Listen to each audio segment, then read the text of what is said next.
সেই সরস্বতী পুজোর দিন আলতা পরেছি, আর ভাবলাম অনেক দিন হয়ে গেছে একটু আলতা পরিনি, আর বিকেলবেলা বসেছি আলতা পরার জন্য।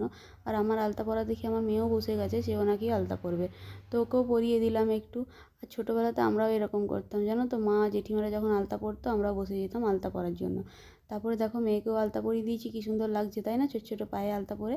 আর এখানে কিছু শীতের পোশাক কেচে নিয়েছিলাম, যেগুলো ভাঁজ করে নিচ্ছি, আলমারিতে তুলে রেখে দেবো তার জন্য।